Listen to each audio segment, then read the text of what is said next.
def ñu am fu ñu jóge am fu ñu toll ci kanam tuuti incha allah dinañ ci ñëw ci biir waxtaan mais dañuy dem ci première actu du jour benn point kese la je pense Kumba. moom ngay ñëw faram fàcceel ñu foofa nga xam ne nag fan la sax ci dëkk ba dëkk ba mbir ma amee. Cité Kalia. vraiment mu nekk lu doy waar. loo xam ne aussi ça fait mal au cœur. ñu gis lu ëpp ci fukk ak juróomi nit. yu ñu fa jàpp. ñu leen di woowee borom ñaari tur yi. ñu jàpp leen bett leen ñu nekk ci anam bu doy waar Seneweb am lu ci jot a xaatim ce matin. dëgg la Bara mu am benn mbir bu nga xam ne doy na waar mu daal di amee Cité Kalia muy rek lu toll ci fukk ak juróom ñaari nit mooy boo koy wax ci français rek juróom benn. mooy fukk ak juróom ñaar 17 fukk ak juróom ñaar 17. kon du 16 waaw mooy 17 la. ok 17. waaw 17 individus yu nga xam ne dañ leen. 16 la. ah bon. fukk ak juróom benn mooy 16 d'accord fukk ak juróom benn la kon ñu daal di leen di fekk fi nga xam ne moom moo di ci ab appartement ñu nekkoon fa nag ñu ngi leen di jiiñ nga xam ne moom moo di borom ñaari tur yi boo xoolee nag ñoom daal nañ leen boole waaye keroog rek la police doogay def foofu descente parce que dafa mel nii rek ñi nga xam ne ñoom ñoo nekk foofu ñoo daan suspecté ni fii am na lu fii xew loo xam ne bokk ci ñoom sax ginnaaw góor ñi am na benn ndaw soo xam ne jot na cee bokk mi ngi ay atam mi ngi toll ci 23 ans su ma juumul ndax mi ngi judd 2002 ñu ngi wax sax ni Ndong la tudd da mi ngi fekk baax Kaolack loolu lee nag bu mu jotee am nee nañ fekk nañ fa li nga xam ni moom moo di ay massage pour ay kii huile de massage fekk nañ fa ay préservatif waaye fekk nañ fa ay lubrifiant fekk nañ fa nag ay cornet de chanvre indien yoo xam ne daal nañ ko fee ak drogue boo xam ne tey jii ñu ngi ko doon utiliser ca yooyu les lieux ginnaaw bi ñu leen interpellé Bara li daal moo daal di wàcc ci site bi ñuy wax Seneweb ci police bu jaxaay moo leen teg loxo waale ña nga toll ci 18 ans ak 36 ans maanaam duñu ay mag gis nañ ci façon nit ku ne on va dire parce que footballeur d'ailleurs commerçant étudiant mécanicien mais jamais on verra un rappeur dedans doy na waar alhamdulilah en tout cas doy na waar parce que Libération su ma juumul moo joxee xibaar boobu Libération muy xibaar boo xam ne en tout cas c'est man dama ko c'est-à-dire man danger bi mu am ak gravité bi man mënuma koo natt en fait c'est extrêmement grave ay góor yu dajale ci ay appartement ay góor yàlla yoo xam ne ay góor yu na lëng dajale ci benn appartement ñii ay étudiants ñii ay footballeur comme ni ko Libération waxee rek muy loo xam ne ñi seen at boo ko xaymaa fukki at ak juróom ñett jàpp fanweeri at ak juróom benn de 18 ans à 36 ans donc loolu pour man c'est une situation extrêmement grave mais nag dafa am loo xam ne dafa si xaw a jaar parce que tey ce fera l'occasion ça peut-être moom nit dof dina si tontu parce que ñi fi nekk tey si gouvernement bi biñ nekkee si opposition bi ñoom dañ doon xeex li nga xam ne moom mooy wàllum homosexualité bokkoon na si maa ngi fàttaliku manifestation yu bëri yoo xam ne amoon na si place de l'Obélisque ak waa ànd sàmm jikko yi premier ministre Ousmane Sonko bi muy nekk Pastef impliqué woon na si combat boobu ñoom doon nañu wax sax ne bu ñu ñëwee si gouvernement bi bu ñu jotee nguur lu ñuy njëkk a def bokk na ci criminaliser homosexualité donc loolu du sama kàddu loolu xeex bi nga xam ne la Pastef yàgg na kaa xeex yàgg na kaa dénoncer article 319 alinéa 3 wax ko lu jëm ci wàllum impunité li jëm ci li nga xam ne moom mooy acte contre nature sans préjudice des peines plus graves prévues par les alinéas qui précèdent ou pour les articles 320 et 321 du présent code sera puni d'un emprisonnement d'1 à 5 ans et d'une amende de 100 000 à 1 500 000 francs quiconque aura commis un acte impudique ou contre nature avec un individu de son sexe si l'acte a été commis avec un mineur de 21 ans le maximum de la peine sera toujours prononcé donc loolu article 319 alinéa 3 moom moo ko wax suñu code pénal donc loolu aussi muy loo xam ne li muy wund rek wala li muy tekk moom mooy homosexualité suñu réew nanguwuñ ko donc loolu man jàpp naa ne dafa am lu bëri loo xam ne tey responsabilité état bu Sénégal la parce que boo xoolee li nga doon xeex démb nga ñëw tey après nga bàyyi mu sedd waxaatoo si am nga majorité assemblée nationale yaa ngi si pouvoir tu as tous les pouvoirs lan ngay xaar lan mooy problème ba mënoo criminaliser homosexualité parce que loolu nga doon wax en fait pour man loolu aussi c'est bien ñu rappeler ko li nga xam ne également moom mooy état bi parce que ñi fi nekk tey di ko def amoon na yàggul benn immeuble bu daan woon Ngor am na benn borom ñaari tur bu fa nekkoon bi génn na def vidéo publiquement ñëpp gis ne kon ba tey mbir yaa ngi fi nii pour man dañoo war a criminaliser li nga xam ne moom mooy borom ñaari tur yi loolu dina mën a bokk peut-être luy décourager loolu ñi nga xam ne tey ñoo ngi koy def wala ñi koy def également bu ñu fi nekkee ñu xool feneen fu ñu ko defee fu dul fi réewum Sénégal parce que ñun suñuy tradition ak suñu culture dëppoowul ak li nga xam ne moom moo di actu yu mel noonu. te je pense que loolu aussi lu ñu war a mën a xoolal la ñi koy def aussi lu ñuy def lu ñaaw a ñaaw la. suñ ko mënee arrêté aussi nañ ko arrêté buñ ko mënul arrêté aussi nañ génn ci réew mu Sénégal dem defee ko feneen. parce que ñun déjà suñuy culture suñuy aada ak suñuy cosaan pour man permettre luñ vraiment ñu koy amal fii ci réew mu Sénégal en tout cas daal loi boobu ñi fi nekk waxoon nañ dañ koy criminaliser nañ ko yóbbu assemblée nationale c'est simple am nga majorité. bindal projet de loi am nañu ko fi bind ñu dem voté ko à la majorité ñu voté ko pour man loolu c'est plus simple. donc en tout cas acte bi doy na waar baax. ndax nekk na mbir mu métti ci xolu sénégalais yi Nit Doff nga nekk koo xam ne da nga yàgg xeex pour ñu conserver suñu ay valeurs ngay nekk koo xam ne da nga yàgg dénoncer mbir yu mel nii yëpp bien avant que sax ñu lay xam ci wàllum engagement politique on peut dire Wally tout à l'heure def na benn rappel par rapport au gouvernement bi nga xam ne ñoo fi nekk ñu ne bokk na ci lu ñu doon wax bien avant ñu yegg si que ñoom bu ñu yegg see dañ koy daal di criminaliser lan lañ ciy xaar ak nag nga jàngatee mbir mu nu mel. Bon comme Sénégal yëpp dañ koy ñaawlu quoi. Je veux dire affaire góor jigéen moom je pense que buñ ci àggee Sénégal yëpp dañuy def bloc ñaawloo ko. comme ni ko sunu diine ñaawloo comme ni ko moral ni mu ko ñaawloo comme ni ko je veux dire diine yëpp ci àdduna ñaawloo quoi. donc ñu ngi vraiment ñaawlu ak di condamner et on espère que ñi nga xamante ci nii en tout cas teg nañ leen ci loxo dinañ leen teg ay daan yu sévère pour que mu mën a servir de leçon. après comme ni ko Wally waxee aussi c'est vrai ku mel ne Ousmane Sonko aussi il a toujours assumé bi muy assumer affaire boobu noonu c'était bi mu gën a ñàkk doole. ñiy wut nguur yëpp d'habitude dañuy daw genre sujet yooyu kenn bëggul ñu gis leen fa dañoo ragal yenn lobby yi nekk ci àdduna bi yëpp liñ la mën a indil boo songee genre terrain yooyu noonu mais il a assumé daraan dem ci manifestation yi et ça c'était très rare de voir ku bëgg nguur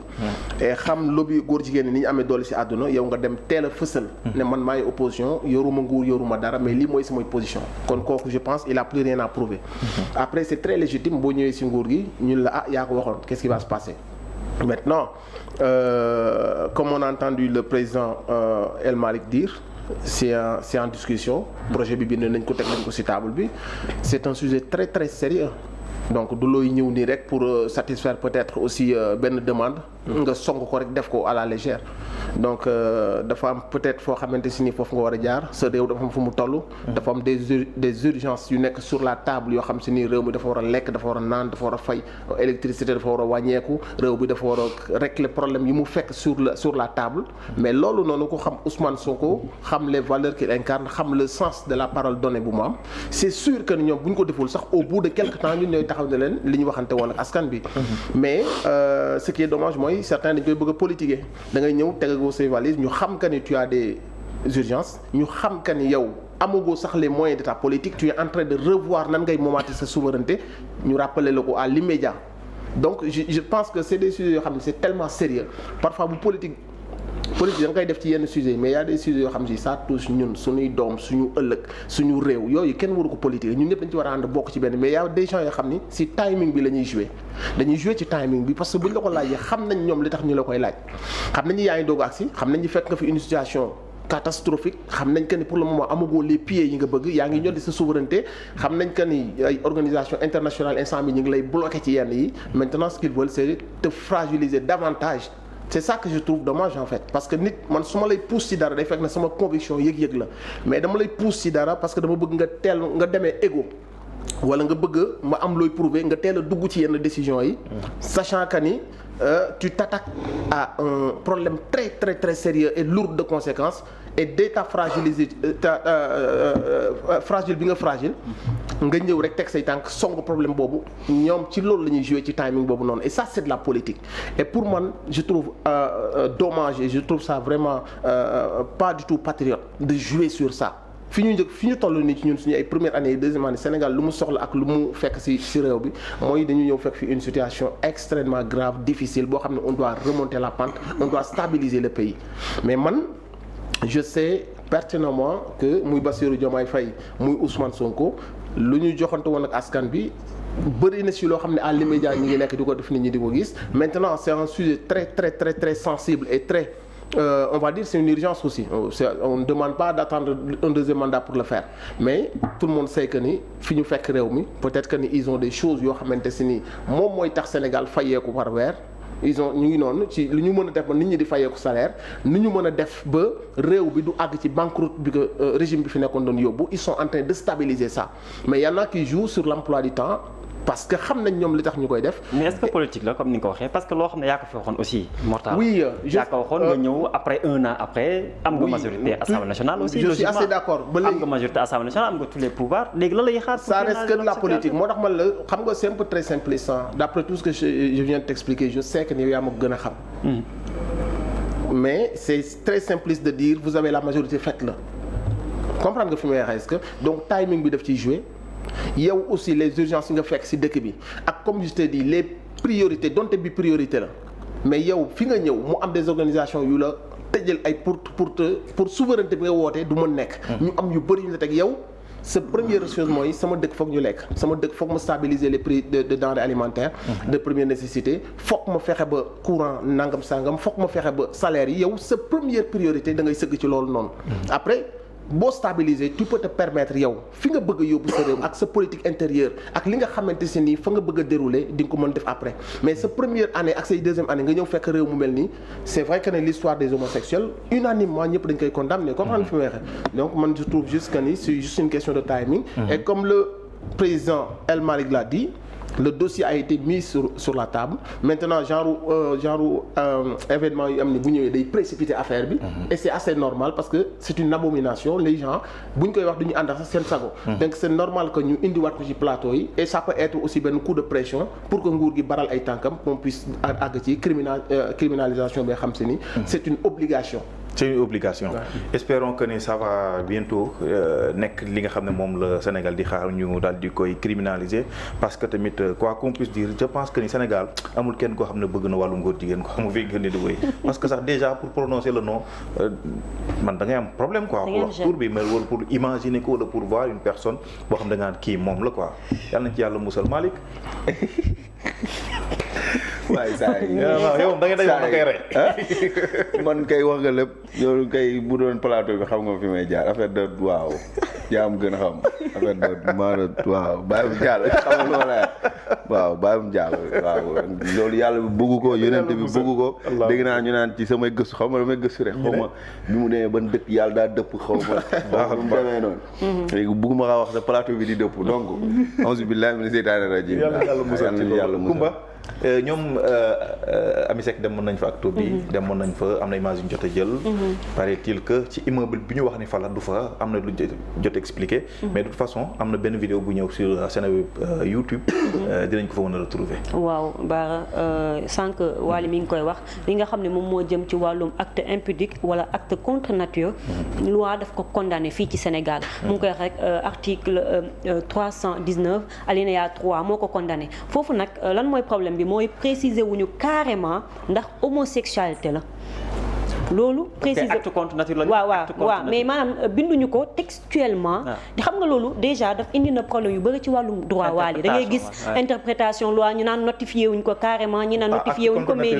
voilà moo waraloon sax projet de loi daal di duggoon ci Assemblée nationale en 2022 ñu doon wax ci li nga xam ne moom moo di projet de loi bi nga xam ne dafay mën a permettre ñu préciser carrément xam nga tey jii nuance boobu noonu avocat mën na ci jaar ngir mën a jàppale ki nga xam ne moo di client pour mu génn waaye moo taxoon ñu ne nañu préciser carrément ni homosexualité moom la ñuy wax en plus ñu daal di yokku daan yi xam nga daan yi dañu ne de 1 an à 5 ans moom lañu stipulé ci loi boobule mais bi ñu proposé woon dañu bëggoon ñu def ko de 5 ans à 10 ans loolu leen nag projet de loi boobu bi ñu ko dugalee Assemblée nationale bureau bu Assemblée nationale dañu ko bañoon